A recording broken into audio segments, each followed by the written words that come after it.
there's another main reason that may be highlighting walnuts. It's because of the beneficial fatty acids, like it has ALA. This is just one or two nuggets of information that actually went into the reasoning in our recommendation engine's logic. So you want to be preventative. So you want to take action before it becomes bad and needs improvement, especially if it's an area called pro-inflammatory, meaning I have a master's degree in physiology, biomechanics, and human nutrition. I've spent the past 2 decades competing in some of the most masochistic events on the planet, from SealFit Kokoro, Spartan Agoji, and the world's toughest mudder, to 13 Ironman triathlons, brutal bow hunts, adventure races, spearfishing, plant foraging, freediving, bodybuilding, and beyond. I combine this intense time in the trenches with a blend of ancestral wisdom and modern science. Search the globe for the world's top experts in performance, fat loss, recovery, hormones, brain, beauty, and brawn to deliver you this podcast. Everything you need to know to live an adventurous, joyful, and fulfilling life. My name is Ben Greenfield. Enjoy the ride.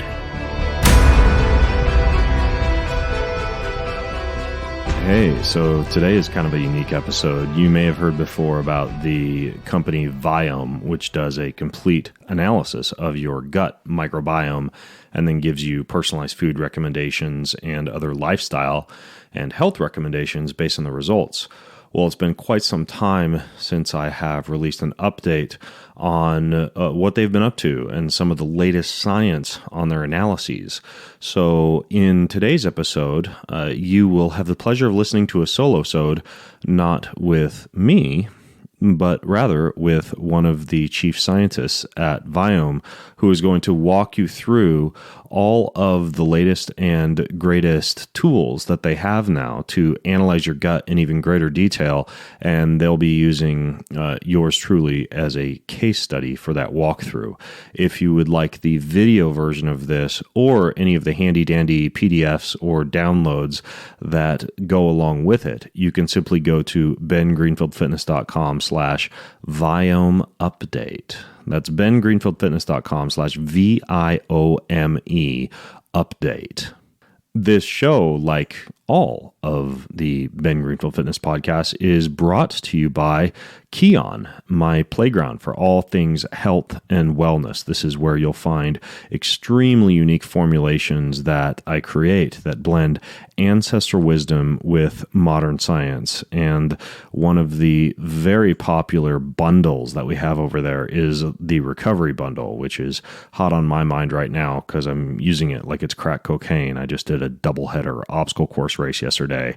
My entire body feels like it got hit by a semi-truck. And so this bundle is basically the essential amino acids, the aminos, and I'm taking about 20 grams of those a day, along with our extremely high quality fish oil, which is one of the best fish oils, the cleanest, the most pure, the most antioxidant rich that you can get. And I'm actually taking 10 of those with breakfast each morning. And then finally, Kion Flex, which is like a shotgun formulation for a whole bunch of different compounds that assist with your joint health and with muscle repair and recovery. And I take about 12 of those at night. Now, everything I just named in terms of dosage is like the higher end of the dosages, but if I'm really beat up, that 1-2-3 combo works like gangbusters, and you get big savings on it because it's all bundled together. Plus, you get an additional 10% if you use this code. You go to getkion.com, getkion.com, and the code that you can use over there is BGF10. That gives you 10% off site-wide, and what I just told you about was the Kion Recovery Bundle. Finally, this podcast is brought to you by 4 Sigmatic Shroomies. This is my favorite way to get super dense mushroom elixirs down my hatch in a very tasty way. I have all of my favorite mushrooms listed. If you go to 4sigmatic.com/Ben Greenfield, and I'll give you a discount code in just a second. That's FOUR, sigmatic.com/Ben Greenfield. You can see all the ones that I use on a regular basis, but in a few future podcasts that you'll be listening to in the next few weeks, you're going to hear all sorts of different mushrooms talked about by my guests. Many of them bring up lion's mane, chaga, reishi, and even lesser known mushrooms like agaricus is one, Tremella is another, Maitake for blood sugar management. And what I like about this thing from Four Sigmatic is that they have a 10 mushroom blend. So if you just don't know which mushroom to take and you want all the benefits of all the mushrooms at once, just buy this, drop a teaspoon into your morning coffee, or if you're crazy like me, 2 teaspoons, and you're set. You've got it all. And that's just one of their many elixirs and formulations, that 10 mushroom blend. So your discount at foursigmatic.com/Ben Greenfield to get 15% off of anything is simply Ben Greenfield. So you go to foursigmatic.com/Ben Greenfield and use code Ben Greenfield. I feel like I'm saying my own name a lot right now, and it sounds kind of narcissistic. So I'm going to shut up and get into today's episode where you don't have to hear me talk at all. Hey everybody, my name is James, and I am Ben Greenfield's podcast audio editing guy. And Ben was unavailable to record this, but he wanted me to let you know that the podcast today is very video intensive, meaning that you're going to get the best experience actually watching the video, which is embedded on the show notes at bengreenfieldfitness.com/Viome update. If you're set up to listen, you can certainly go ahead. You might have a better experience listening to the hundreds of episodes of the Ben Greenfield Fitness podcast that have been published over the years. A great way to keep up with those episodes is on the Ben Greenfield Fitness app, and you can just find that on the Android or Apple Store. Just search for Ben Greenfield Fitness. It'll come right up. You can listen to your heart's content. So, whichever episode you listen to, enjoy it.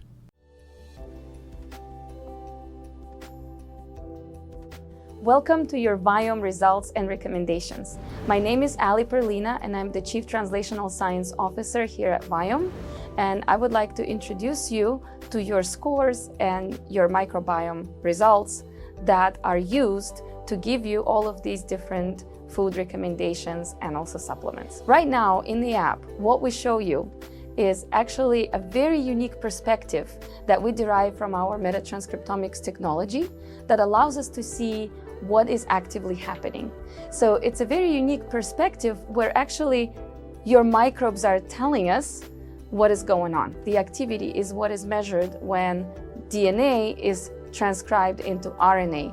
RNA is exactly what we measure with metatranscriptomics technology, and the reason why that's important is because only living active organisms can make RNA from DNA.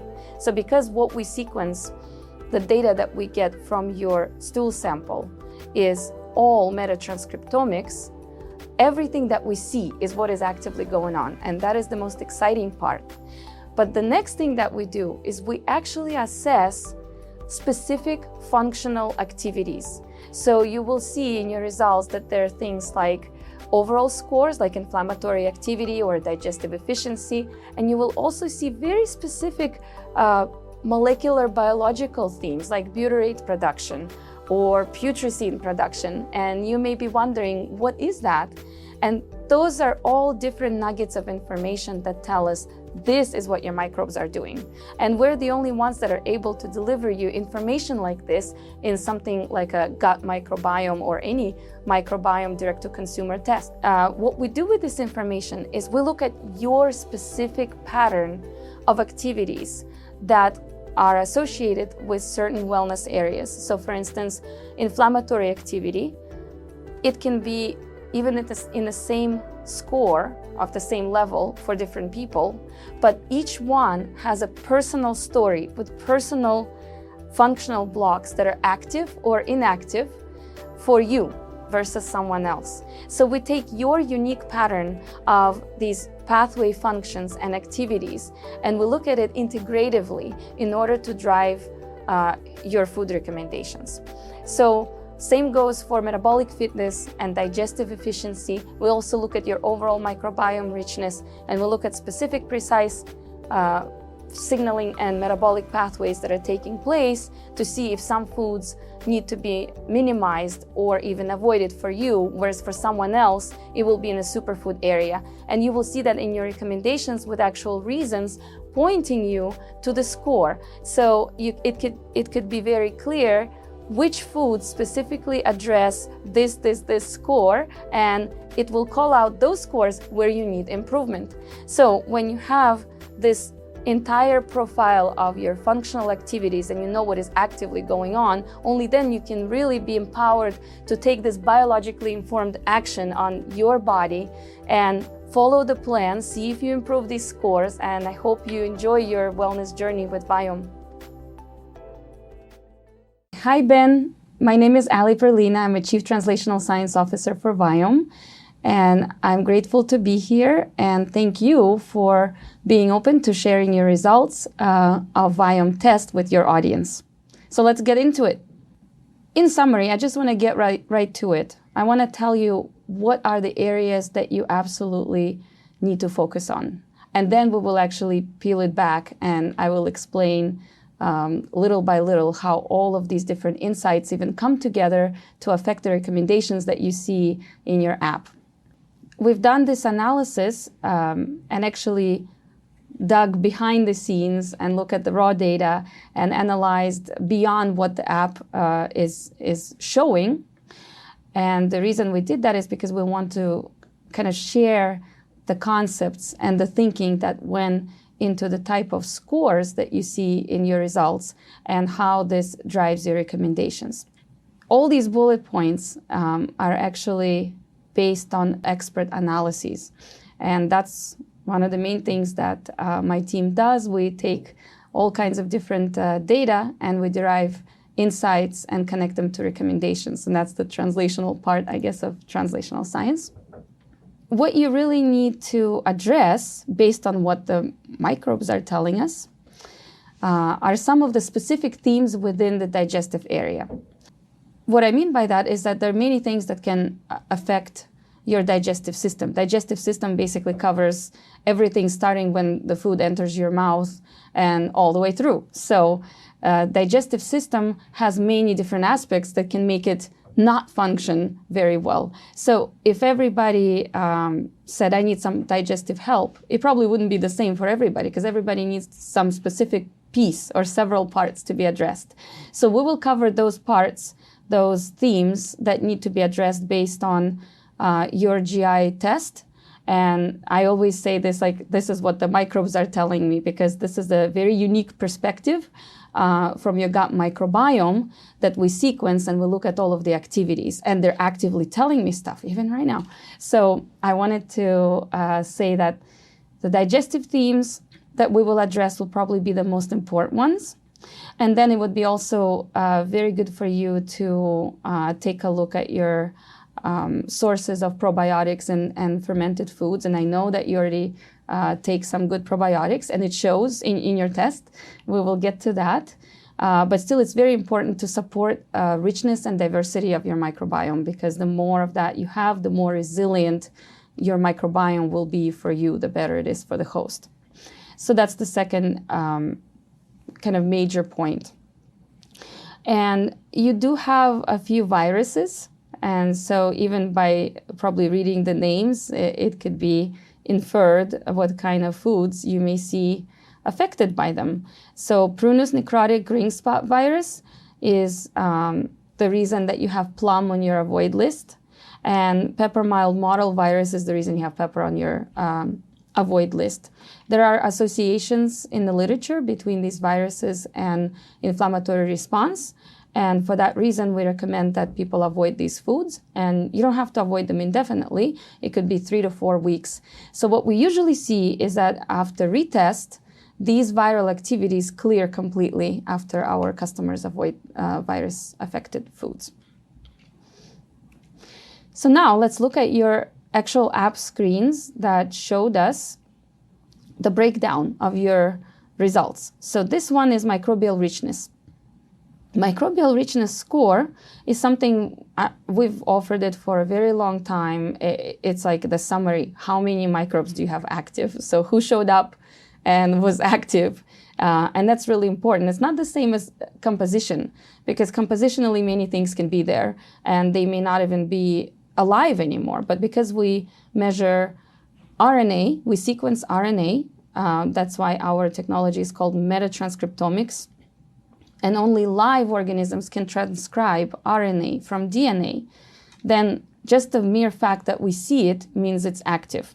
So remember that we see it, therefore it's active. So here it says you have 134 active microbial species.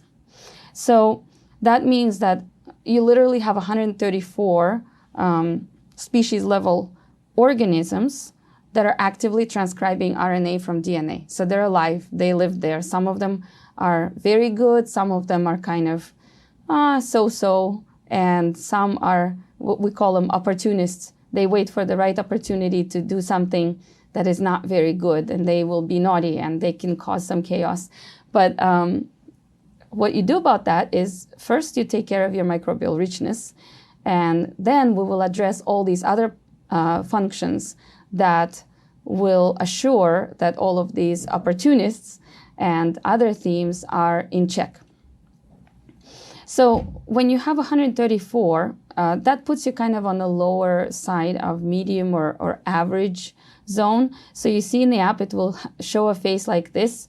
It neither smiles nor frowns. So with your microbial richness, it's on the lower side of average. And that's why you have this purple face that says average. Average just means that this is like on average, this is kind of the range where we see results fall. And just like microbial organisms themselves, when you see these average range results, it's not necessarily by itself good or bad. And I want to go back to that point about the microbial organisms. The good ones, the opportunists, if you just focus on just one organism and you have to go and Google and ask, is it good, is it bad? You're ultimately trying to make a final statement that supposedly will mean something for your entire health just based on that one guy, you know? But what we do is we focus on active functional themes. So it's the overall microbial or microbiome-wide activity and the functional profile of these activities that tell us what's going on. So we'll get to that in a lot more details. Right now, I wanted to say that falling on this lower side of average means that, yes, your microbial richness can use a boost, but it's nothing too alarming. And if you want to know more about the distributions, we always provide our reference ranges. So for example, here, when we really think that you need improvement, it's when we see it, usually I would say less than 100, but actually our range here goes up to 108 microbial species present. And average is all the way between 109 and 217. But I would say if you're closer to 200, you're doing really, really good. And the excellence range, I mean, we call it good, but in this case, I think it's a very excellent score to have, 218 and above. And if you see, it actually says that it represents 95th percentile and higher of the population, so 95th to 100th percentile of the entire Viome population. So of course, it's quite remarkable if you get there. But if you're anywhere closer to 200, then that's really great. So what can we do for your microbial richness? So here's an example. This is taken straight from your recommendations screen. And you can see sauerkraut. You will also see other fermented foods. And the reason why they're there actually could be many reasons. But one of the reasons is that it will help enrich and diversify your microbiome. And you see some of that is highlighted. But actually, I want to make an introductory point about all of the recommendation text that you see. So you see these paragraphs, right? It says sauerkraut is a superfood for your microbiome and gives you explanation. This is just one or two nuggets of information that actually went into the reasoning in our recommendation engine's logic.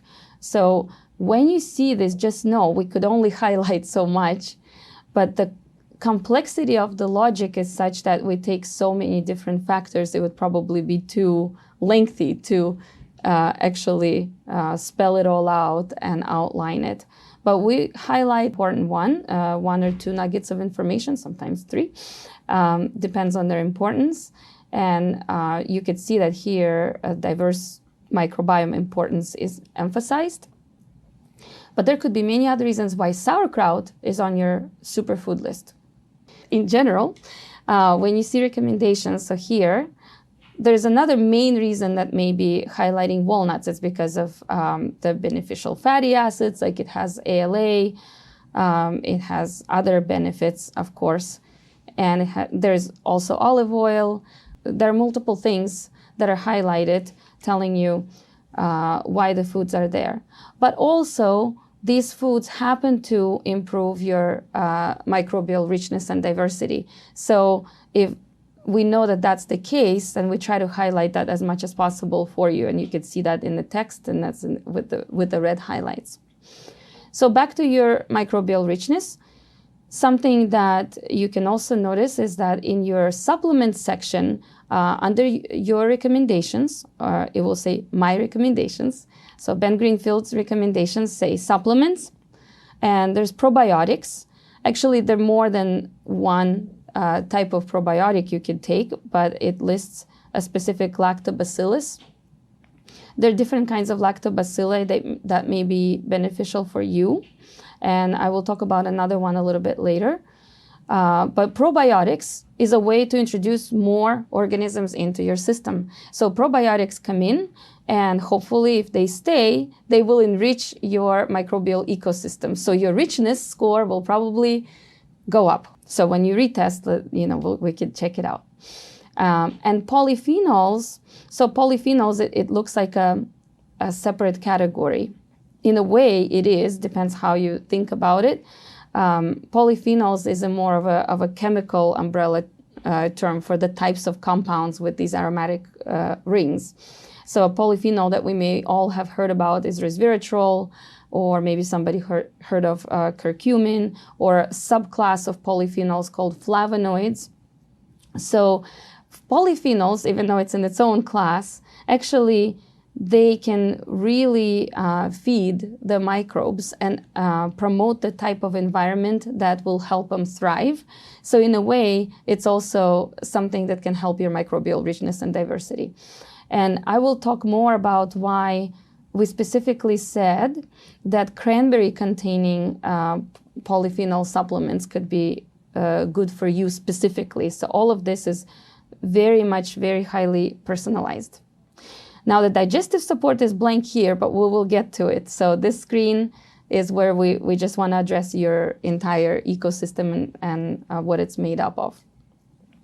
Next score, and this is also a score that we've offered for quite some time.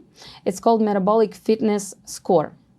Your metabolic fitness score is a microbiome score still. These are all microbiome scores. Everything that goes into these scores is from the NGS data. So it's something that came directly from sequencing, directly from your sample.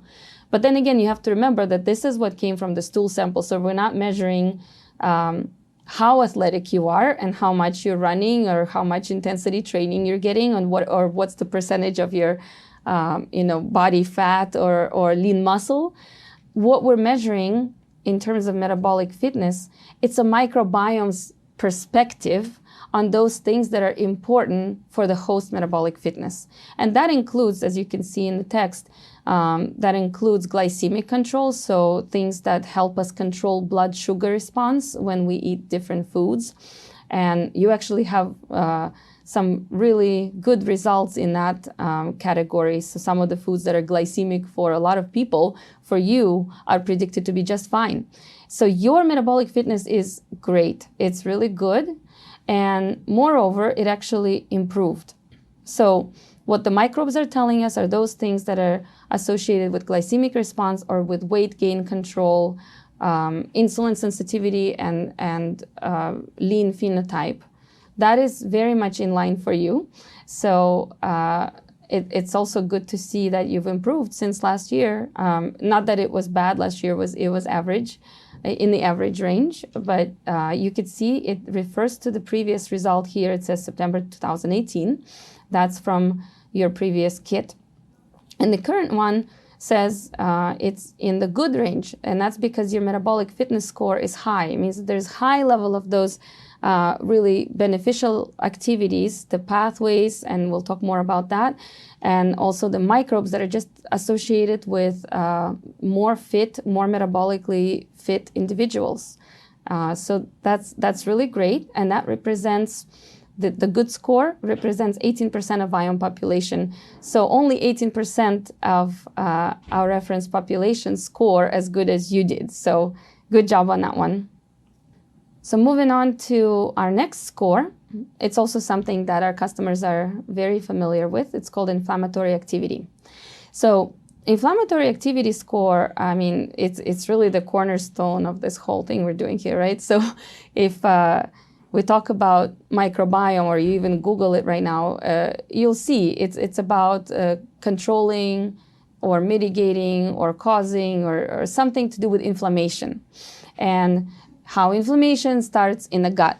And I don't need to talk about why that's important, but inflammatory activity score that we have here, it's actually a microbiome score. Again, so all of these are microbiome scores, and it's a huge compilation of subscores that go into this score. We've been showing this for quite some time, as well as the metabolic fitness microbiome score, but we never actually showcased all of the different components that have to get scored individually before they come together with different weights and different criteria and different decision trees and the logic to make up your inflammatory activity score. We describe some of that in your guide to results, but we haven't shown that in the app. But then we introduced more of these scores that reveal some of these functional patterns behind the scenes. So for example, your inflammatory activity is okay, it's average, but these are the sub-scores, I should say, or the different components of the score that make up the overall inflammatory activity of your gut microbiome. So why it's important is because if you have too much inflammatory activity, then you may see some things either disrupting the lining and leaking out, or causing immune response, or some things that may just make it unfavorable for the beneficial organisms to thrive, and you don't want that. So it could be about the bad guys or the opportunists suddenly taking over. It could be something that tells you that there's a hostile environment in your gut, which makes it more favorable for the opportunists to come out and thrive, and not so much for your probiotics that you're taking and getting through your diet. So inflammatory activity has all of these scores, and you should see them in the app. One of them is LPS biosynthesis pathways, and that is a known inflammatory immune system trigger. LPS is this polysaccharide. It's called lipopolysaccharide. It has like a lipid part and the sugar parts, and they come together and make this big molecule. There are different kinds, and LPS is something that microbes have kind of like on their outer coat. And a lot of times the pro-inflammatory LPS is something that the bad guys have. So the opportunists who, you don't want to basically have them get out of control, those are the guys that are known to have the most pro-inflammatory LPS molecules. And so they're making these molecules because that's just that's what they wear. That's what they do. And they can leak out, especially if you have leaky gut, they can leak out through the intestinal lining. And if they do, these molecules can cause immune response, and we really don't want that. So you have that at an average zone, which is okay, but I want to highlight why we even give you such score. That's a very important part of inflammatory activity. So all the scores here are just some of the pro-inflammatory activities that we take into account. It's actually a balance between pro-inflammatory and anti-inflammatory activities. And overall, I'd like to just emphasize that, it's about keeping that balance, but it's not just about the balance of who is there. It's about the balance of what are the activities, what's going on. So if what they're doing, there's something that could be, I could do without it, but there's a lot of good things that they're doing, it's that balance of activities and functions that is important. And we really believe that, and we see it with our customers and our data. So these are more of the pro-inflammatory ones, and these are not all of the scores that go into the pro-inflammatory section of this overall score.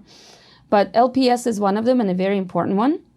Then there's a couple of gas production scores. We'll go back to those when we talk about your digestive efficiency. Methane gas production, actually, you've tested with us so many times, and I always looked at your data, and you always had high methane gas production. And I just remember that. It's almost like you should probably know this. In our translational science team, you are the methanogenesis guy. So we analyze a lot of data, and we look at different people, and sometimes we do these really deep dives. And we have our flagella guy, I won't say who it is, but has the highest, the brightest flagella. We'll talk about that score too. And you are our methane gas production guy. You have the highest methanogenesis, and we don't know why, but consistently, time after time, it's all lit up. The entire pathway that leads to, well, it's not just one, multiple pathways that lead to methane production are completely active, overly active, more so than what we see in our usual customer database. So it's not a terrible thing to have, but too much gas production can lead to some of the disturbances in your GI tract, and it can also be irritating to the gut lining. It can even end up being pro-inflammatory to your gut lining, and that is why this is part of the pro-inflammatory activity. So too much methanogenesis, which is the same as methane gas production, or too much sulfide gas production, it's something that could disrupt ultimately the gut lining. But we know that when we see more of that activity than what we usually see, then we may want to take some action with that, and you will see that reflected in your recommendations. Besides sulfide gas, there's also ammonia gas, but you scored quite fine in that, so we didn't highlight that here. But sulfide gas production is something we'll talk about more, because it's not only part of inflammatory activity score, it's also part of the protein fermentation, which is part of the digestive efficiency score. So, and it's also part of the gas production. So it's something that in different compilations and with different impact, with different weights, it contributes to multiple overall areas. So when you see something like this slide, it's not the ultimate mapping of all of the different scores and subscores and how they come together. It's just a small slice of those things that I think are important to highlight in your case. So you might think, well, if this is average, right, why is it highlighted in my case? So because we took a deeper dive and a look behind the scenes, we kind of looked at all of the different ways that your pro-inflammatory activities are manifesting. And just based on this more of an expert view with everything that we can see right now, it's like on the higher side of average. So because a lot of these things, even when they say average, the expert opinion is that it would be kind of almost borderline high, which would be when it needs improvement. We would say we believe in, making illness optional. So you want to be preventative. So you want to take action before it becomes bad and needs improvement, especially if it's an area called pro-inflammatory, meaning promoting inflammation. This is why when we looked at it, you'll see some of the pathways. I will show them to you. You will see biofilm and chemotaxis and flagella. It's not too bad, but just something to keep in mind. You will see that in the slides that follow. So now if we kind of step back and look at this, there's one major thing that I did not cover, right? So these are some themes that are part of pro-inflammatory category of the inflammatory activity score. But they all have, all of these ones, at least on the screenshots from your results, they have this word pathways at the end, and I have not explained it yet.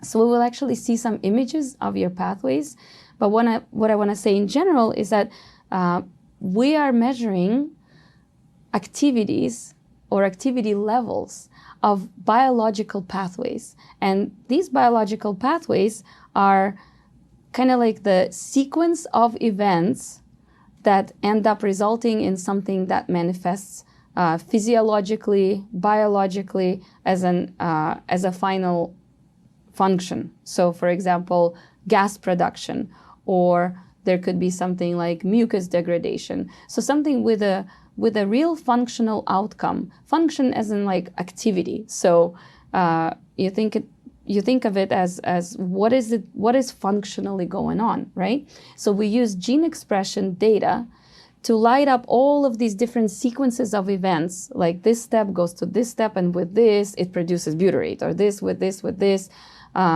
makes flagella come together and activates it, right? So all of these things are pathways. And to put it, in a nutshell, pathways are the one way, and maybe the only way available right now, to understand what the microbes are doing.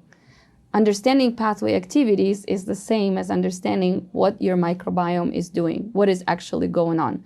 Without seeing these activity levels, it would be very hard to take any kind of action, because if you don't know what is actively going on, then how would you take action with your personal, diet and supplement plans if you're not even sure if you're being a good host, if you're stimulating the right beneficial activities and functions, and if you're keeping those opportunistic ones or inflammatory ones in check.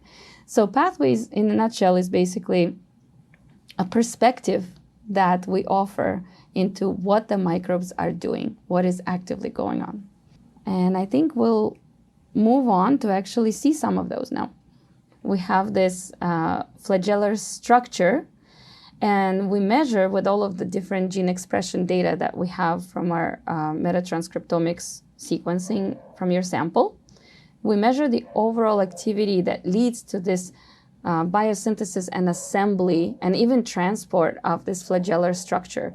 Because it's like, imagine it's like an army, and somebody says, the general of a specific general says, okay, we have to start making some of this hook protein or some of the filament proteins. Like, we got the hooks, we don't have enough of the filaments, or we don't have enough of the ring that will hold it in a specific place, or the motor switch.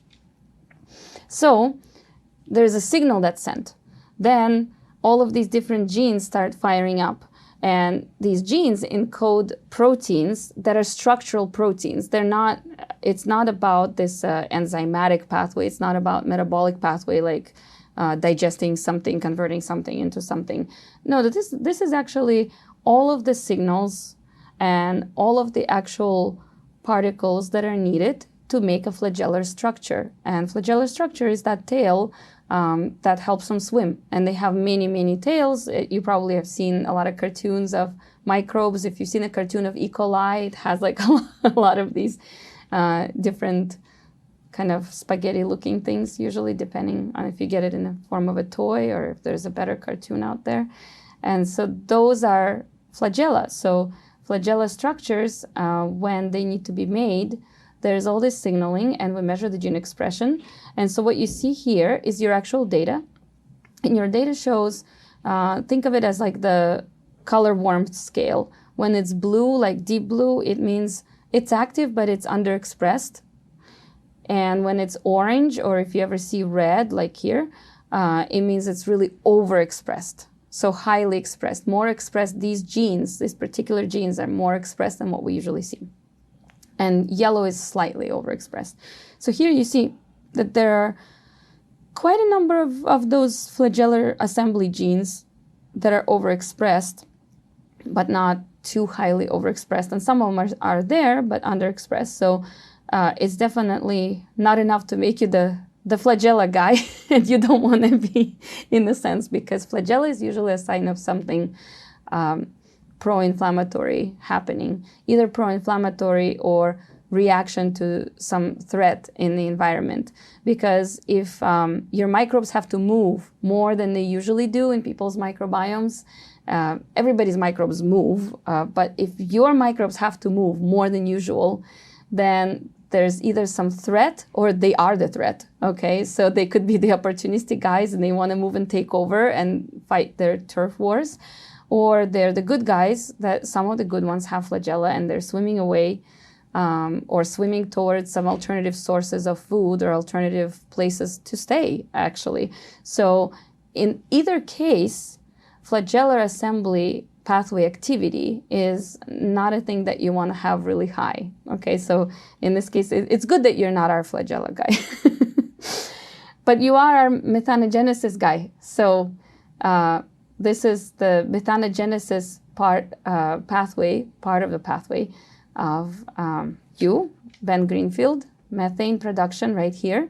So it's circled right here. Actually, there are multiple sources that can yield methane, and you have a lot of these overexpressed genes. So the genes that are expressed, they encode enzymes, and some of these enzymes are needed for this final conversion of, let's say, methyl coenzyme M molecule to methane, okay? And so that is a very directional and committed and critical step in this pathway. And also the step that is right next to it that is also very important in this coenzyme shuttling that happens is also very lit up. So you could see, yeah, okay, some genes are underexpressed because they're blue, but there are so many that are there. A lot of people don't even have a single one. So there's so many that are there, and some of them are yellow and some are orange, means that they're either slightly or more than twofold overexpressed. And the red means that they're very, very unusually overexpressed. And so what I want to say is, in some of the literature, it points to pro-inflammatory potential and things that could be disruptive to the gut lining. Also, methane and other gas production by your microbiota can cause some of the motility issues, which means like how the food moves along. So it could exacerbate things like constipation and other issues that you would actually literally feel. And I guess sometimes that you confirmed that may be true for you, for your case, when we spoke. So in general, okay, so methanogenesis has a bad rep, and it's known to be, not a good thing to have. But at the same time, we do see methanogenesis in people who are more athletic. We haven't figured out exactly if this is always a true pattern. What is the cause? What is the effect? But maybe for you and your microbiome, and for especially with your metabolic fitness that you have going on for you, this may be okay. So maybe not so bad. Still something to keep an eye on, because gas production, if excessive, can cause some trouble. So, but you are, this is your methanogenesis pathway. And something that I will point out here, it's called trimethylamine metabolism. You see that? This is just a little section of a pathway. It's not the actual final curated pathways that we use for scoring. But because it has this part, I think it's important to mention. So trimethylamine, also known as TMA, is yet another score that we have. And for you, that score is average. So it's there, trimethylamine production pathways, but it's kind of average. And trimethylamine production is associated with not so beneficial effects, because it can be converted to TMAO in the liver and lead to more of the fatty liver infiltration and some of the cardiovascular effects.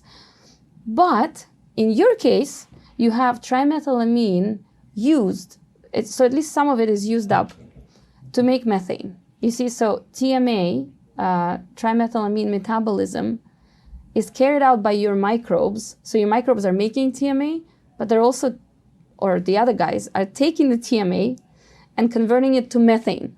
So that's another point why your methanogenesis may not necessarily be like this alarming theme, but it's an interesting one, right? So it's good to have this perspective, and this kind of thinking is exactly what goes into our scoring. So when I was hovering over these different genes and I was saying that they code for enzymes, we actually go through all the literature and we see the functional significance of every single gene, every single enzyme, what it means, for the host and what actually the gut microbes do and how that applies to the lower GI, lower gastrointestinal tract microbiota. And based on all of that curation and the topology, the proximity of how they're arranged in the biochemical or molecular pathways, we assign specific weights and specific decision trees that take into account all that gene expression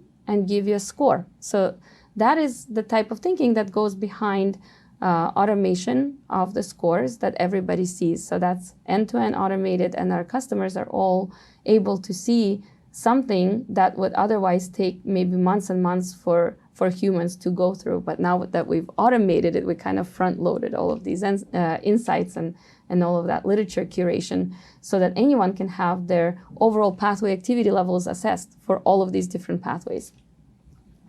So besides methanogenesis here, you have some of these chemotaxis and biofilm and quorum sensing themes that show that maybe there's some communication between the microbes that say, hey, there may be something alarming going on. Maybe for some microbes it's alarming. It doesn't mean that across the board there's something to really worry about, because let's go back for 1 second. This score that talks about biofilm, chemotaxis, and virulence pathways, this score is average for you, so it's not something to worry about, but it's just a combination of all of these things in our sort of a deep dive expert view puts you in a slightly higher side of this average range for inflammatory activity. And that's why we want to do something about your inflammatory activity, even though that's not the main area, because we're going to get to the digestive area, which is definitely the top focus for actionability for you. But you'll see that they're actually interconnected as well. Hey, I want to interrupt today's show to tell you about saunas. Now, I haven't seen a whole lot of research that saunas can directly help with your gut health, the topic of today's show, but they certainly can enhance the elimination of toxins, because your skin is your body's largest detoxification organ, and infrared light actually penetrates quite deeply into tissue. If you've never been in an infrared sauna and have only been in a dry sauna or a steam sauna, then you have no clue how heavily you sweat, how deep and cleansing the sweat can be when you are in an infrared. You also get, of course, all the heat shock proteins, all the anti-aging benefits, the immune support, the stress reduction, and especially if you do it at night, which I do, followed by a little bit of a hot-cold contrast shower or a quick cold soak, your deep sleep levels explode through the roof. Clearlight, who makes the infrared sauna that I use, has cracked the code on creating extremely low EMF and ELF infrared saunas, so you are not, as you would be doing in most other saunas on the market, microwaving yourself in the sauna, which kind of defeats the purpose of living a long time. They also have a lifetime warranty. I own their Sanctuary, which is this enormous sauna. I can do yoga, kettlebell swings in. I can drag a stationary bike in there if I want to do heat acclimation training. You name it. You get $500 off of any sauna, however, if you just go to healwithheat.com for your Clearlight sauna and you use code Ben Greenfield. That gets you $500 off, automatically includes the lifetime warranty, and they throw in a free gift with your purchase. So you go to healwithheat.com and use code Ben Greenfield. This podcast is also brought to you by ZipRecruiter, which is so fun to say, and they make hiring simple, fast, and smart, because you don't want a whole bunch of resumes full of paper that killed trees piling up on your desk as you pull your hair out trying to figure out which candidate you want to hire. It can be confusing. You can, if you skip the paper, be forced to go to all these different multiple job websites and try to scan through thousands of resumes there. But what ZipRecruiter does is they have this powerful matching technology. They scan through all these gazillions of resumes themselves. They send your job to over 100 of the web's leading job boards, and then they don't stop there. As the applications pour in, they analyze every applicant. They spotlight the top candidates so you never miss a great match. It's so effective that 80% of the employers who post on ZipRecruiter get their quality candidate from that site within the first day. And here's what's great. You get to try ZipRecruiter for free and it's very, very easy to do. Here's your exclusive, hidden, top secret web address where you can go try ZipRecruiter.com for free. You just go to ZipRecruiter.com/green. That's ZipRecruiter, just like it sounds, ZipRecruiter.com/green. Here I'm showing your score for butyrate production pathways. The way it goes together is that it's actually anti-inflammatory. So butyrate production activity is a well-known microbial theme that is something that provides anti-inflammatory effects. So in a way, it either compensates for the inflammatory activity that is already there, or it protects your gut lining, your colon epithelial cells from the disturbance that they may get from all of these chemotaxis and virulence factors being fired at each other by your microbes. So the gut lining stays unharmed. Butyrate is really good for nourishing your gut lining and your intestinal barrier. Your colonocytes, the cells in your epithelial layer, really love butyrate. They use it for energy, and it gets easily absorbed. And also butyrate is good for various functions like your metabolic fitness. One of the reasons why it's so high and it's so good is because you have high production of butyrate, because butyrate regulates your satiety, so that's the metabolic fitness connection to your weight gain and weight control. And also butyrate production is good for insulin sensitivity, so that's the connection between metabolic fitness score and your glycemic response and sugar response control. So butyrate production is overall very beneficial, and these are just some of the wellness areas that I mentioned that it's good for, but it's across the board a very beneficial nutrient that your microbiome can produce for you, and you just need to know how to keep it up, and I think you do know. You're doing something right, and to incentivize your microbes to keep doing this and do it even more. So this goes with the inflammatory theme, because we actually reconcile all of the pro and anti-inflammatory pathway activities and the microbes themselves to come up with this final microbiome score called inflammatory activity. So butyrate production, you're doing good. You see the green smiley face.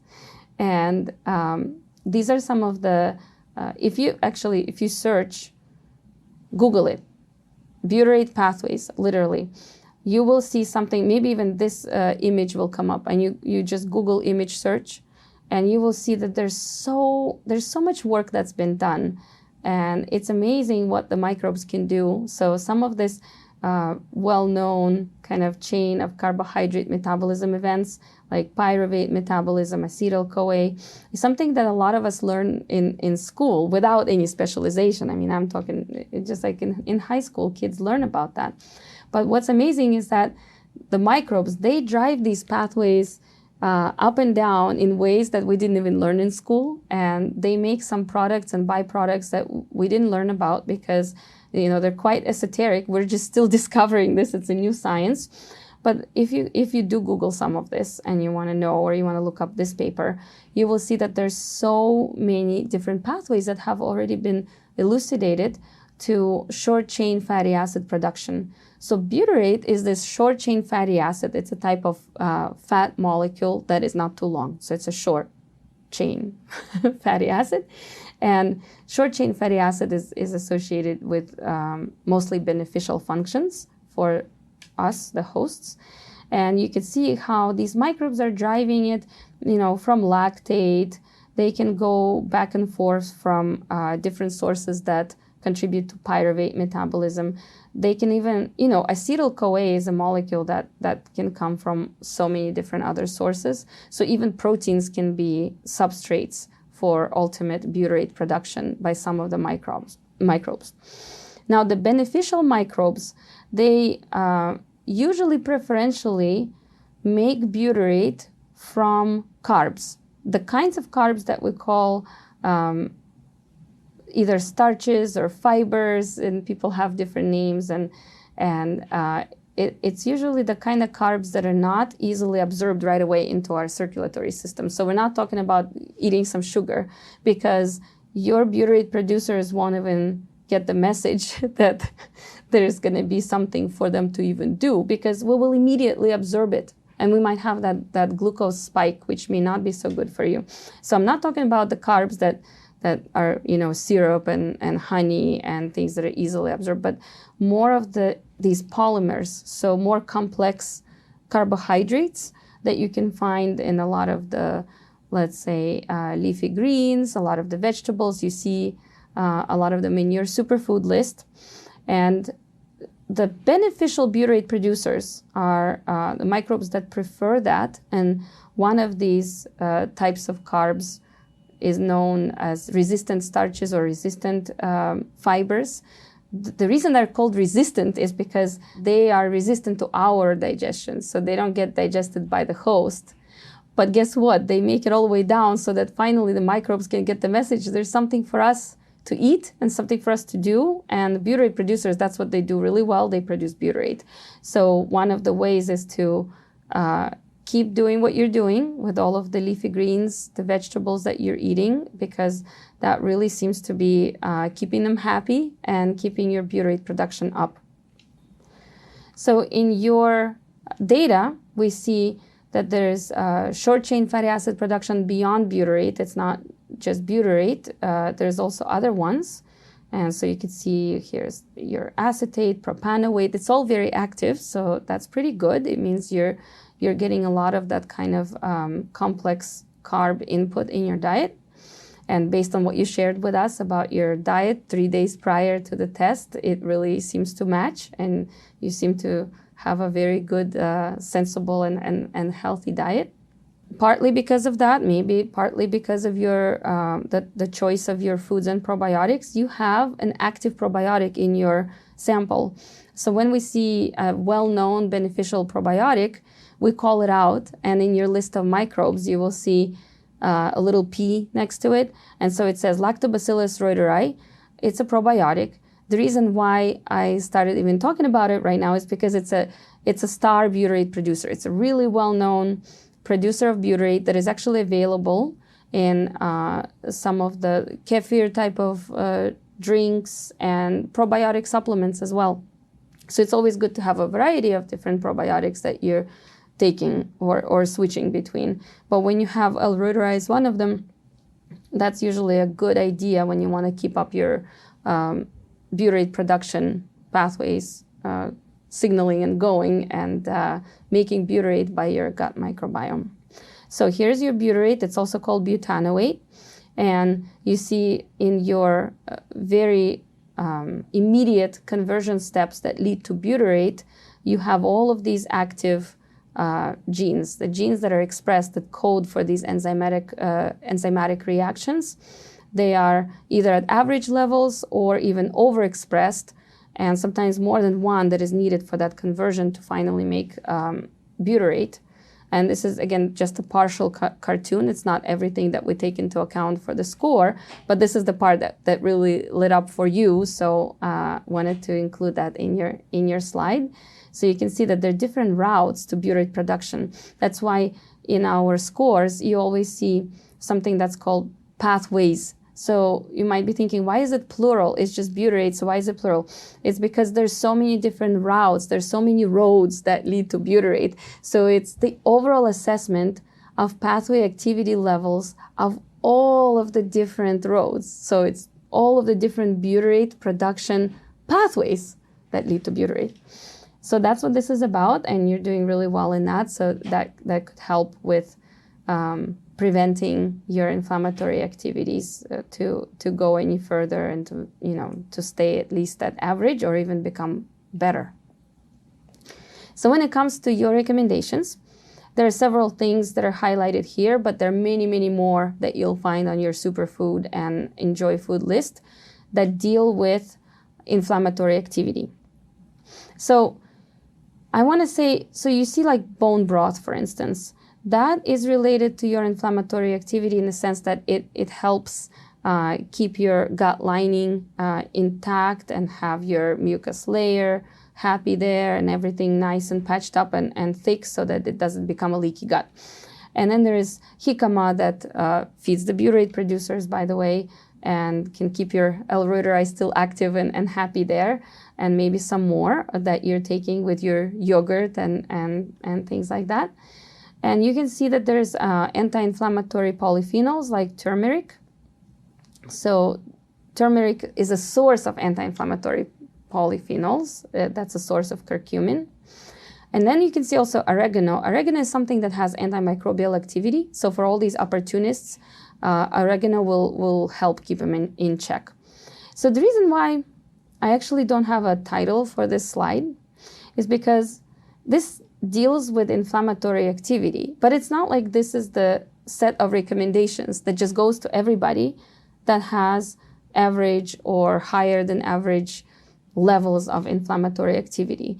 This is very personalized to your specific patterns of inflammatory activity. So it's like, this is still the Ben Greenfield slide. It's not the overall Viome inflammatory activity slide. So I was struggling how to name it, so I decided to just make these squares bigger so you can read what it says. So strengthening the mucosal barrier, that's the bone broth, and jicama. And so this is keeping your opportunists in check, keeping your pro-inflammatory activities still well balanced out by the anti-inflammatory activities, and having all of these good guys or the beneficial microbes, having them happy and thriving and feeding them what they need to give you the most benefit. So that's the type of recommendation that we make. It's always based on your specific pattern of inflammatory activities. So we could all have the same average inflammatory activity altogether, but the ways for me, for instance, to keep it average or even good and prevent it from going bad can be completely different than for you. So it's always a specific activity pattern that gives us this insight into what are the functional interventions that are available here. And that is what you see reflected in your Ben Greenfield recommendations. So that's what these are. So that's why I didn't name this slide. And another thing that helps with pro-inflammatory activities and first of all balances out your microbiome, second of all actually helps to protect your gut lining as well, are the different phytometabolizers, which include polyphenol metabolizers. So polyphenols, like we saw before in previous slides, those are types of supplements, but you don't have to necessarily take supplements to get your polyphenols. A lot of these red berries and dark red or dark colored berries have a ton of polyphenols that have this anti-inflammatory, antioxidant content. And in your pathways, we actually see there are many pathways that show that you're getting your polyphenols, so that's great.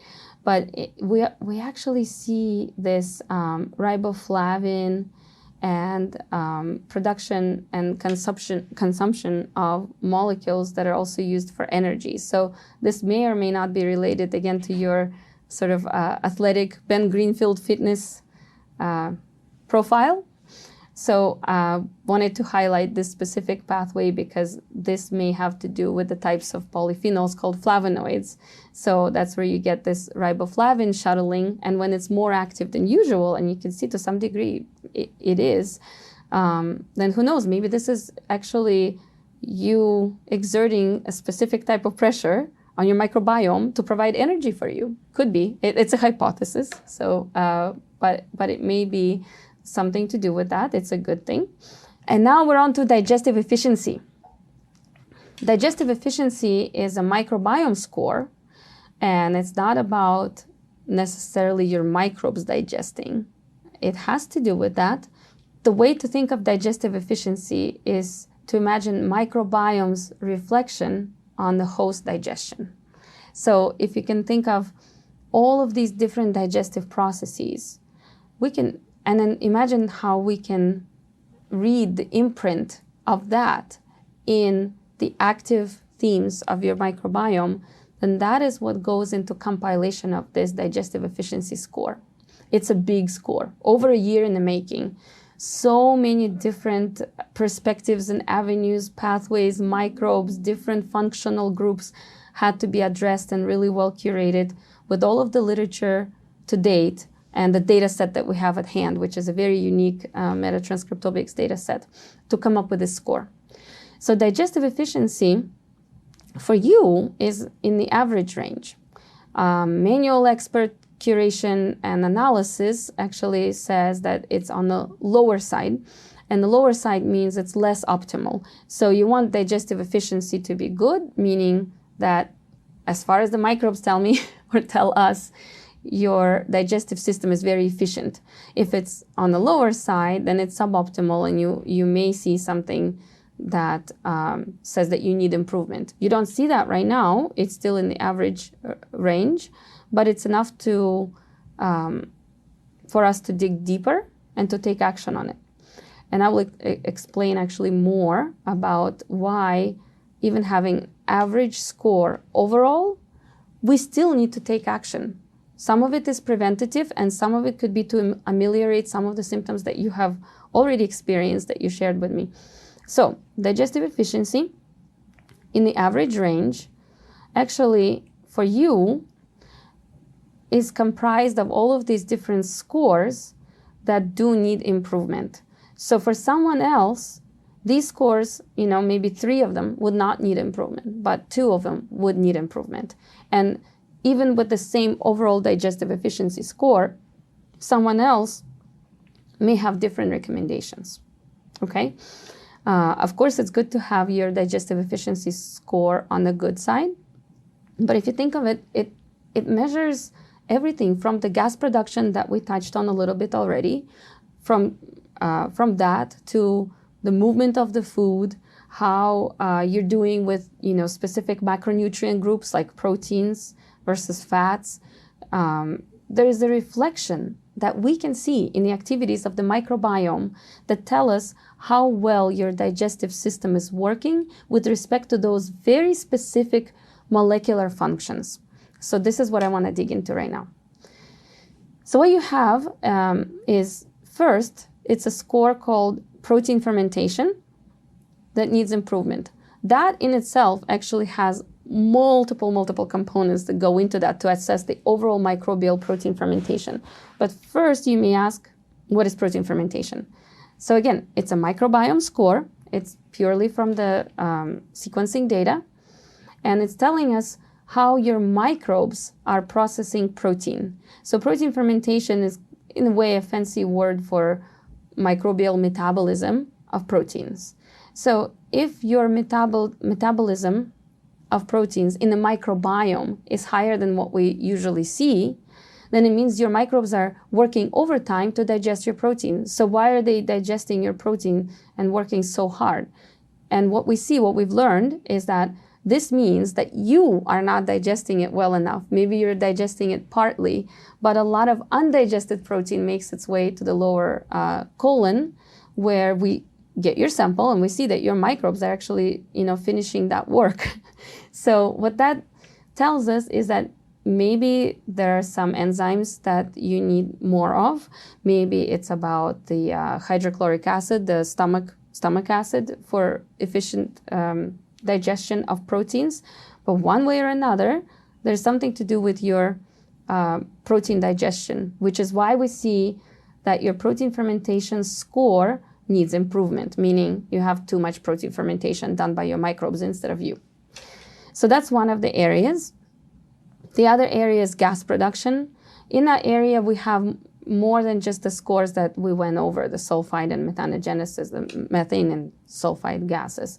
There is ammonia gas, there are the microbes that are specifically known to produce gases, and all together, this is our overall gas production score for you. And the fact that it says it needs improvement, I think that that very well goes with what you shared with me and with recommendations that you receive. So, and that's, of course, part of your digestive efficiency, because gas production can definitely impact some of your digestive processes. Now, these 3 scores are actually specific pathway scores, and that's why you see these are all of the different pathways that lead to methane. We went over some of those, so that's your methane gas production. Then you have your sulfide gas production. We'll look at that in more detail, pathways. And then you also have putrescine production pathways. putrescine, just like it sounds like something putrefying, it's a byproduct of protein fermentation that is not very good for you and may be harmful if too much of it is produced. So if protein fermentation is something that leads your microbes to making too much of these kinds of byproducts, then you may want to do something about that. So again, your ammonia overall wasn't too high, so that's why it's not listed here. For somebody else, it may not be about methanogenesis at all, because that's actually kind of on the rare side, but they might have a lot of ammonia gas production. We see that quite often. You don't have that in the high range, which is why you need improvement in these specific areas for your digestive efficiency. So again, just like inflammatory activity, there's always a specific pattern that everybody has. Everybody's functions need to be addressed in a very personalized way. It's like your own stacking of different functional blocks, and you have this one that's too much, this one not enough. Everybody has a unique one. So your unique combination says that these are the 5 important scores that you need to address. These are the 5 areas, the 5 major digestion-related functions that you need to address in order to improve your digestive efficiency overall microbiome score. And here we have some scores that are good. So, and we already talked about butyrate, the beneficial short-chain fatty acid. We'll also talk about salt stress pathways. That's a fun one. So now, back to digestive efficiency. So we talked about protein fermentation and gas production.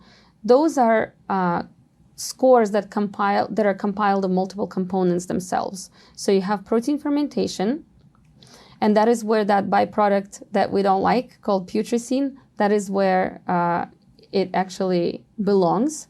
So putrescine production pathways is one of the components that weighs into protein fermentation microbiome score.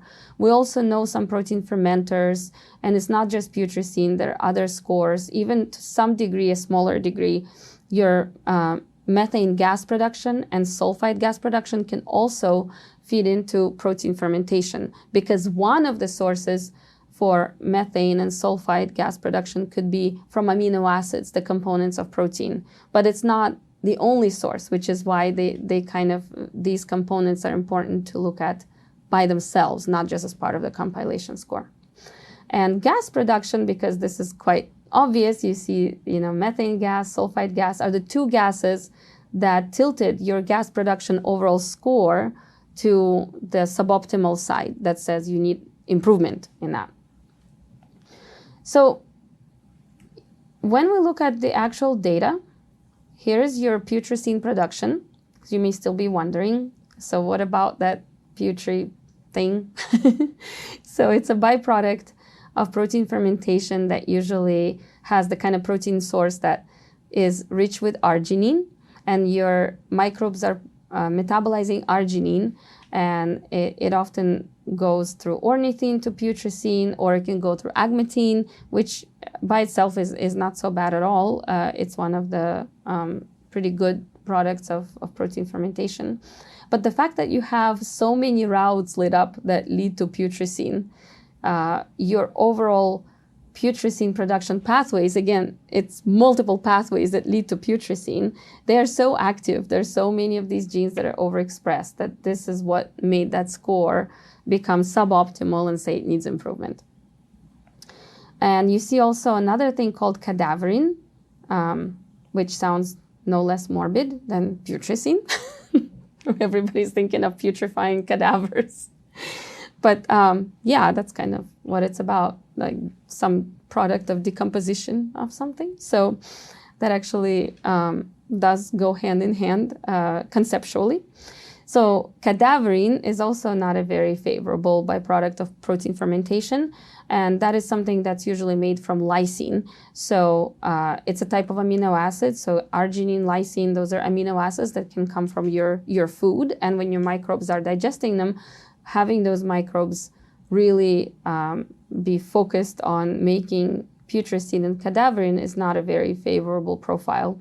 Some microbes can make overall protein fermentation products that are not so bad, and that would be a good outcome, like some of the indoles or indole acetate that's produced from tryptophan. You have a little bit of that. That's not so bad. But if you have a lot of putrescine and cadaverine, then it means that protein fermentation is an area that needs to be addressed for the sake of your overall digestive efficiency. Here we also see this is called a urea cycle. It's a very canonical pathway, pretty much the same way that we learned it in school, different iteration, except here it's your data. It's Ben Greenfield's data that shows that these things are overexpressed. And this is where, it's showing this is coming from aspartate can feed into this particular loop. There's your ornithine that can come from arginine. And actually more upstream, there's some glutamate, which in general is pretty good. And some of it is also converted into urea at the end of it all as the final product of urea cycle. So you have some activity there. It's not overly excessive, but it also goes with the theme of protein fermentation. We don't have a urea cycle score that we show to the users, but we do measure it because it depends. So when we say it depends, it means that by itself, it's not enough to showcase it as a score. But as part of a specific theme, it goes in the back end, it goes into this generation of the overall score, because in the context of protein fermentation, this urea cycle, it depends. And in this case, it goes very well with the protein fermentation theme. But for something else, it may be neither good nor bad. So this is why there are a lot of scores. There are actually about 200 scores right now that we've generated. But there's so many scores, but we only show those that are most telling and most actionable and hold a lot of weight kind of in and of themselves. So this is the urea cycle, and this is your ammonia production. And in this particular excerpt, you can see it looks like there's a lot of it from nitrile, and here's your glutamate and glutamine, but actually it's not excessive overall. We actually compare hundreds of reactions and expression of the genes that code for the enzymes for these metabolic reactions that lead to ammonia production. So we cannot show all these hundreds of reactions, but just to let you know that your ammonia production overall for the entire microbiome is not excessive. It's within the average range. Still something to keep an eye on, and that's part of the protein fermentation theme. So in this case, we don't necessarily have to go and focus on just addressing ammonia or like urea cycle, like I said, because it depends, or just cadaverine or just putrescine. In this case, to address it all, we just need to address protein fermentation, and that's going to help your digestive system. So how we address it, here we have recommendations related to protein fermentation. This is definitely not all of them. You will see a lot more references to digestive health and digestive function specifically in your summaries of the reasons why we recommend some of these superfoods for you. But here are the superfoods that talk about enhancing your digestion, specifically dealing with protein fermentation and how this is going to help improve your protein fermentation score. And you might think, what do these sprouts have to do with it? Actually, one of the reasons is that you can take your protein in a way that is more bioavailable elementally. So instead of very dense protein sources, you can sprout some of the nuts and seeds and legumes, or at least soak them, not all of them can be easily sprouted. And you can enjoy those sprouts that give you those amino acids that you need for your performance, for your energy, for a lot of things, and for your digestive system lining as well. And you can get them through sprouts. So you can buy sprouts, of course, and you can sprout things yourself. And that can create this more elemental amino acid availability from something that was a densely packed protein that is much harder to digest, that can make it down your GI tract undigested and result in microbial protein fermentation, which we want to kind of minimize now, right? So that's why you see these sprouts recommended for you. In general, for your overall digestive processes, grapefruit and other bitter foods that you'll see, there's like dandelion greens, they have these properties that overall will promote your digestion, not just for protein side of things, but overall your digestion. So that's why grapefruit, I highlighted it kind of in this orange color. It's not specific to just protein fermentation function, but this is an example to where it can help your overall digestion. Whereas the other ones are more of an example for where we're trying to say something to you, do this for the sake of your protein fermentation function. So we take actionability from the overall scores, depending on what they tell us, plus the very specific molecular themes, the pathways themselves, the molecules that come up, or these functions like protein fermentation. So I said we'd go back to hydrogen sulfide gas production. So this is your score, and you have hydrogen sulfide gas production pathways very active, highly active, more than what we usually see. And because it's such high levels of these pathway activities, we say that you need improvement in terms of your sulfide production. So here's some of the background on hydrogen sulfide production. It's something that is a known function that your microbes do. You do have these microbes that perform this function, and it's something that's well known in the literature. You can have sulfide produced from your amino acids, which is why it's part of the protein fermentation theme. But you can also have it coming from other sources, and we'll touch on that in just a little bit. So what's wrong with sulfide, right? So just to reiterate again, besides the discomfort of gas itself, it's also something that could be disruptive to the gut lining. So if we see that it's something that is more active, that the sulfide production activities are more than what we usually see, then it needs addressing. So dietary protein contributes to sulfide production, among other things, which is why it's part of protein fermentation theme. But it's not only part of protein fermentation theme. Like we showed before, it is also part of your pro-inflammatory theme because of the disruption to the gut lining. And you do have the organisms that go with that. You have other pro-inflammatory organisms, and you have these sulfide-producing organisms that are kind of opportunistic. They're not pathogens or anything, but it's something that is an active theme that may be easily addressed.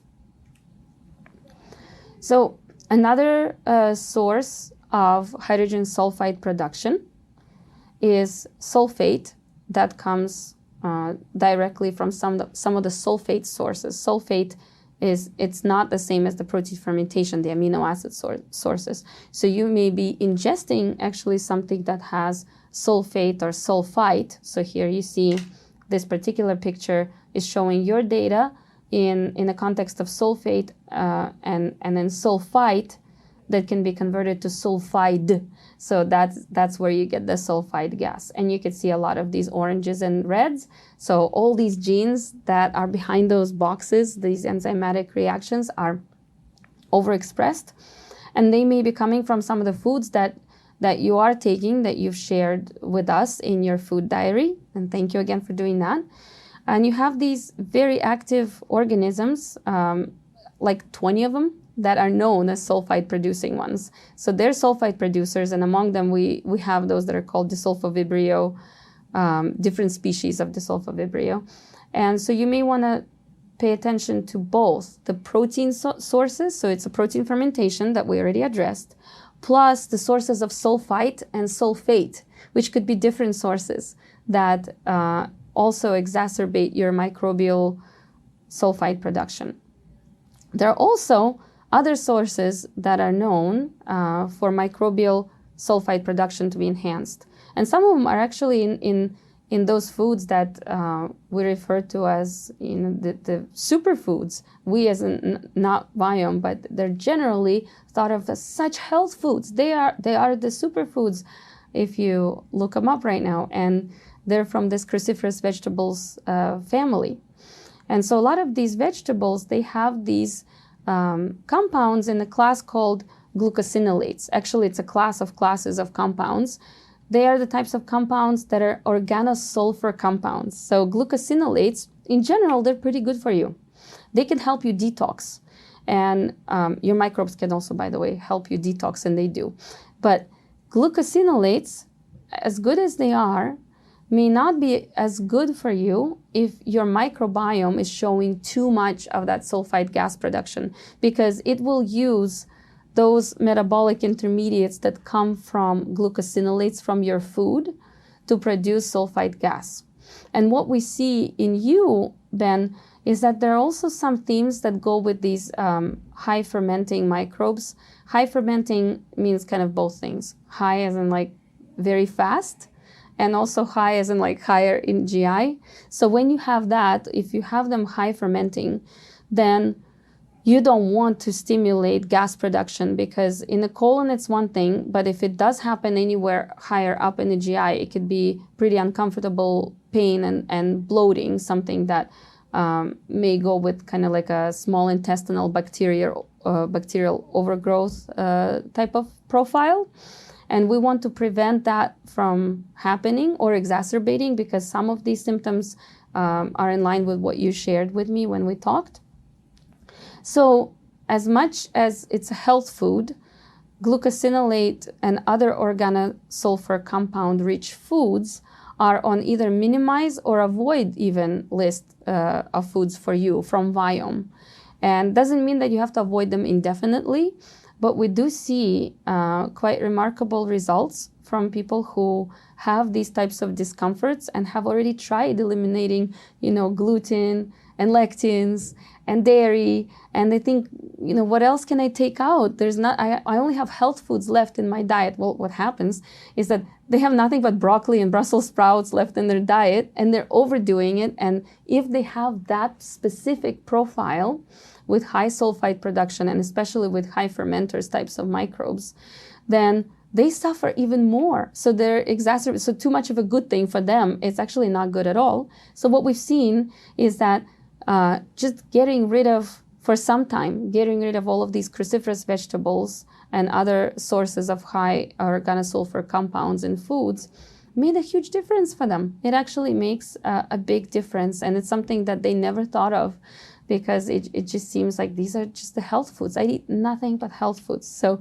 for this reason, our recommendations say to avoid broccoli and Brussels sprouts.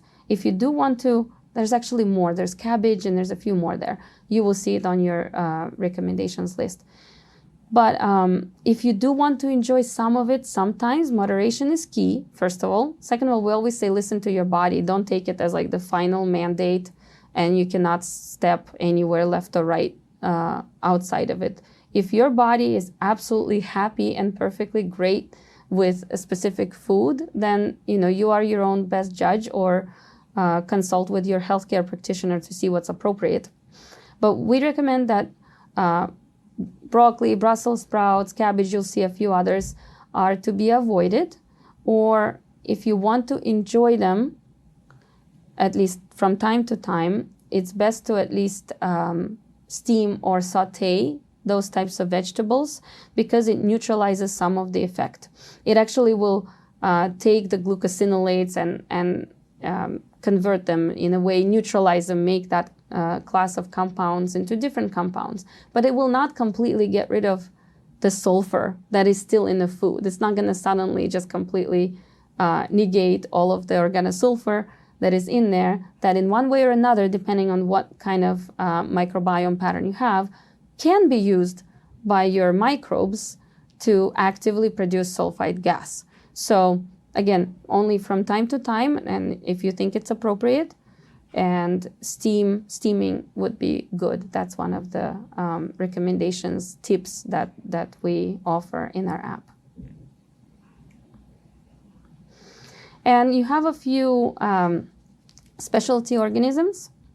So oxalate metabolizers, you have them present. That's really good.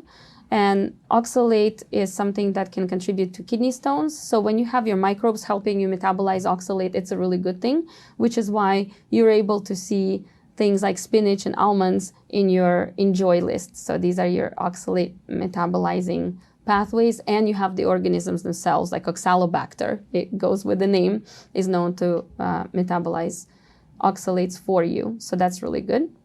You also have soy metabolizers. You have the kinds of soy metabolizers that metabolize some components of soy, compounds like daidzein and other isoflavonoids, into things like equol. And one of the things that you have is actually called Adlercreutzia equalifasciens. It's even in the name. So it's a good thing. It gives you benefit from eating foods like soy foods, and miso. You'll see miso in your enjoy list. And by the way, as fermented foods, they go back to where we started, your richness. So it can help you improve your microbial richness score. So that's another example to where, one food can be, on enjoy or superfood, but there's actually many, many reasons why it's there where it is, and it's good for you. You also have really good signatures of fiber degradation. So if you have a lot of this insoluble fiber, you probably get a lot of your prebiotic content from your foods and supplements. We see that, and the microbes are telling us that you have all of these complex carbohydrates coming through. So you're doing well with that, and these are some of the active microbes listed here. You also have the type of active carbohydrate metabolism that points to pectin, that you're probably getting from the fruit that you eat. So this higher up set of molecules, these polymers right here, that's actually a signature of microbial metabolism of pectin. And you have the genes that go with that very much highly overexpressed. In general, that's a very, very good thing. And some of the organisms that go with that and are active are listed here. And your microbes are also producing some good vitamins for you, just some of them to list. So there's thiamine, there's biotin, and menaquinol, that's part of the vitamin K, another name for K vitamin, K2, I believe. And you also have your microbiome doing detox for you.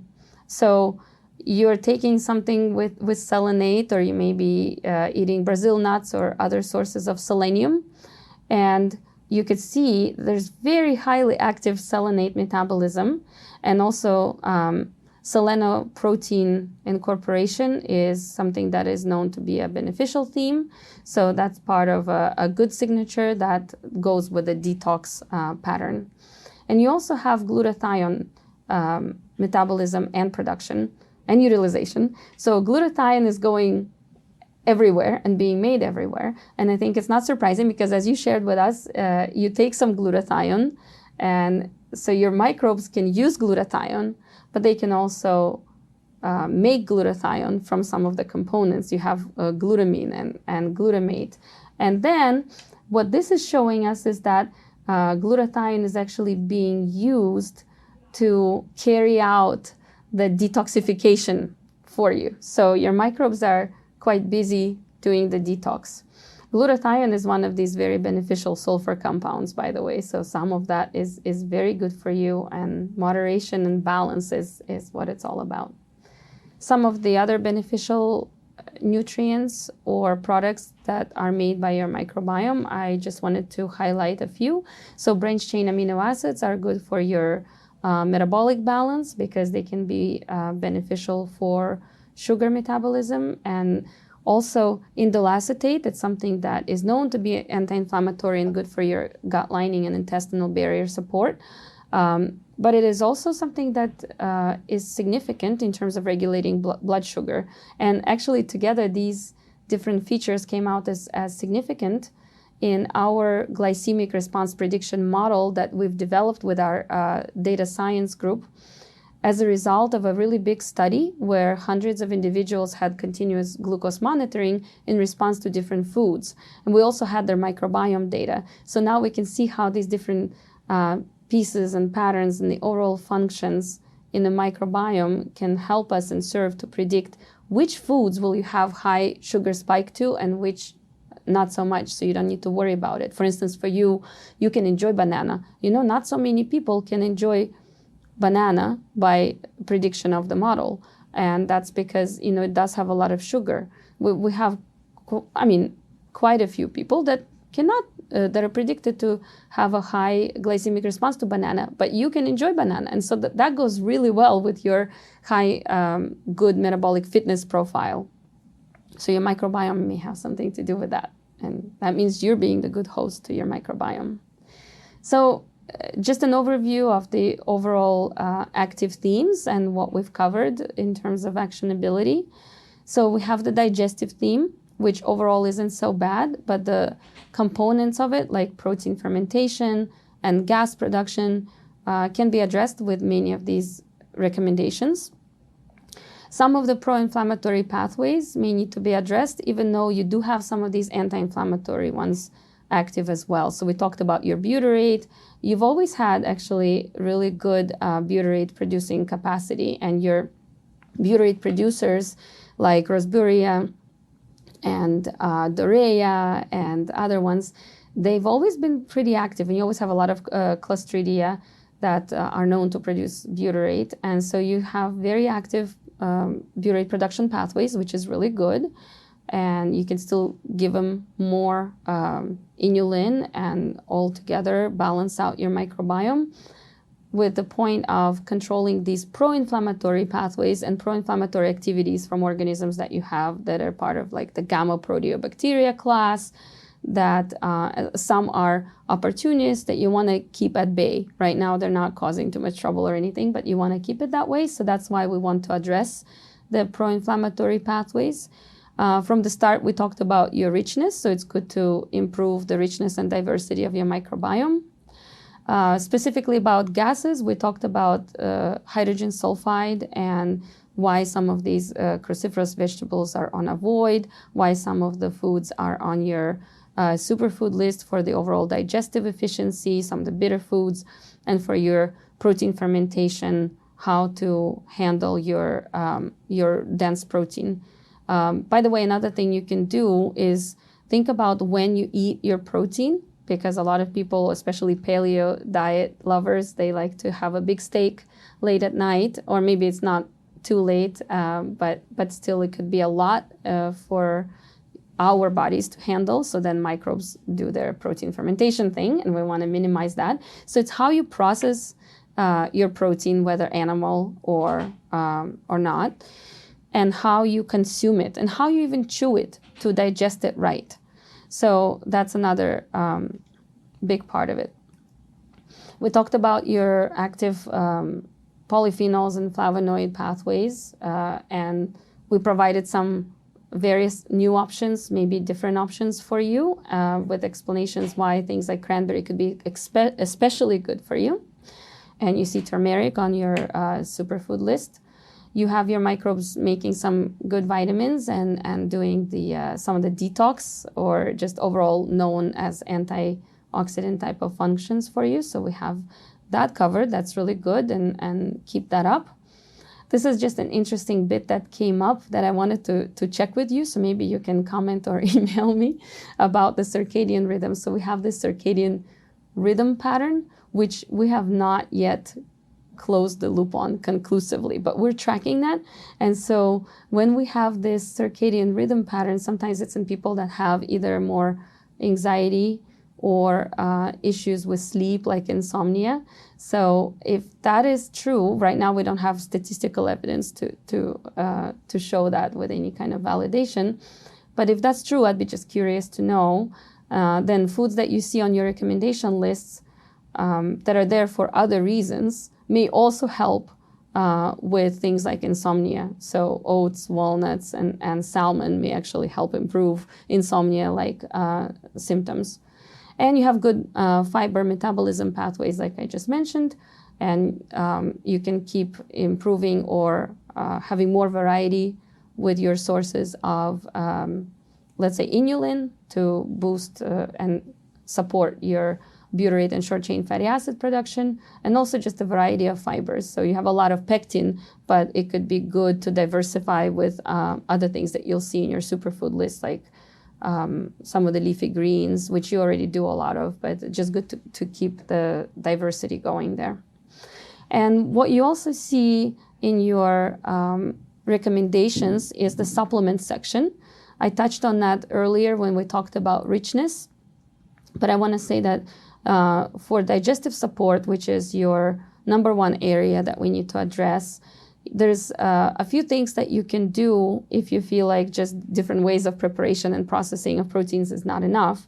Then that is when you may have seen in your recommendations, as needed, you would take a motility agent, something like iberogast, there's others, and a digestive enzyme complex. You can get some of this digestive enzyme capacity from the foods that we recommend, and you will see that there, and the explanations are available for you.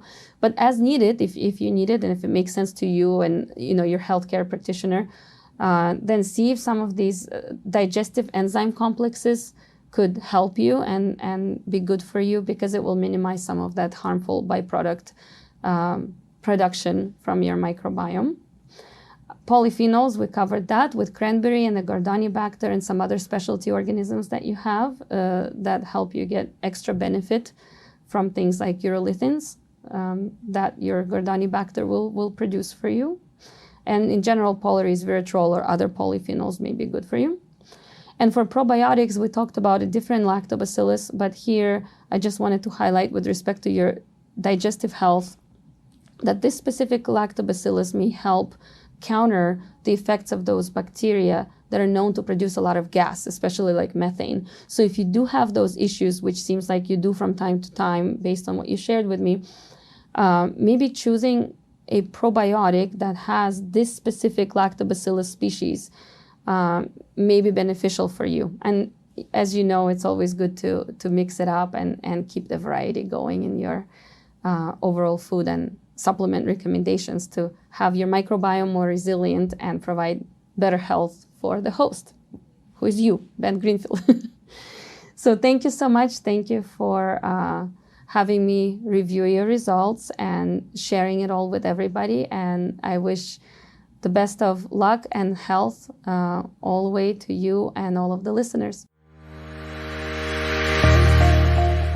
Well, thanks for listening to today's show. You can grab all the show notes, the resources, pretty much everything that I mentioned over at bengreenfieldfitness.com, along with plenty of other goodies from me, including the highly helpful Ben Recommends page, which is a list of pretty much everything that I've ever recommended for hormones, sleep, digestion, fat loss, performance, and plenty more.